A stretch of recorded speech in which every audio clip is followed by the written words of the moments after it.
Good morning students, আশা করি তোমরা সবাই ভালো আছো, সুস্থ আছো। আমি তোমাদের লিপিকা সিস্টার। আমি এখন তোমাদের ক্লাস 3 বাংলা ক্লাস নেব। আগের দিন আমি তোমাদের বাংলা পাতাবাহার ঢেউয়ের তালে তালে গল্পের খানিকটা প্রশ্ন উত্তর লিখিয়ে দিয়েছি। এখন আবার শেষের প্রশ্ন উত্তরগুলো লিখে দেবো। তোমরা ভালো করে সেগুলো বাড়িতে পড়বে, লিখে নেবে।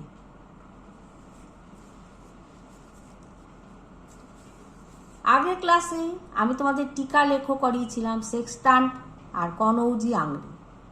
আজকে করাচ্ছি চিড়িয়াখানা। দেখো, চিড়িয়াখানাতে তোমরা সবাই যাও, নিশ্চয়ই গেছো ছোটবেলার থেকেই। তোমরা সবাই জানো চিড়িয়াখানায় কি থাকে, তা সেইটাই আমি তোমাদের এখন লিখে দিয়েছি, তোমরা ভালো করে দেখো। চিড়িয়াখানা হলো সেই জায়গা যেখানে বিভিন্ন রকমের পশু পাখিদের রাখা হয়। চিড়িয়াখানা হলো সেই জায়গা যেখানে বিভিন্ন রকমের পশু পাখিদের রাখা হয়। আবার কুমিরের মতো জলজ প্রাণী, সাপ ইত্যাদি রাখা হয়। চিড়িয়াখানায় বিভিন্ন দুর্লভ পশুদেরও রাখা হয়। মানুষের এখানে এসে তাদের দেখে আনন্দ লাভ করে। মানুষেরা এখানে এসে তাদের দেখে আনন্দ লাভ করে। কলকাতার আলিপুরে এমন একটা চিড়িয়াখানা আছে। তোমরা সবাই জানো। এবার দেখো টিকা রসগোল্লা। রসগোল্লা এক ধরনের রসালো মিষ্টি। এটি ছানা দিয়ে তৈরি হয়। এটি দেখতে গোলাকার। এর স্বাদের তুলনা নেই। রসগোল্লা আমাদের খুব প্রিয় মিষ্টি, সবার প্রিয় মিষ্টি, তাই না? এবার দেখো অভিযান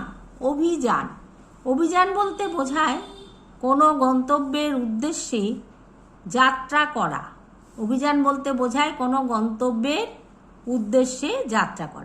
তবে অবশ্যই এই গন্তব্যকে একটু অসাধারণ বা অজানা হতে হবে।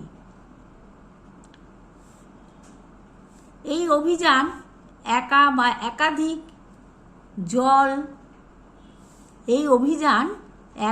একাধিক জন মিলেও করা যায়। আবার পড়ছি, দেখো।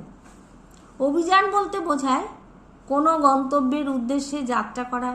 তবে অবশ্যই এই গন্তব্যকে একটু অসাধারণ বা অজানা হতে হবে। এই অভিযান একা বা একাধিক জন মিলেও করা যায়।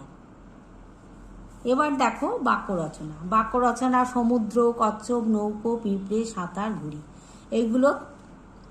এগুলো আমি তোমাদের লিখে দেবো না, এগুলো তোমরা নিজের মন থেকে বাড়িতে বসে করবে।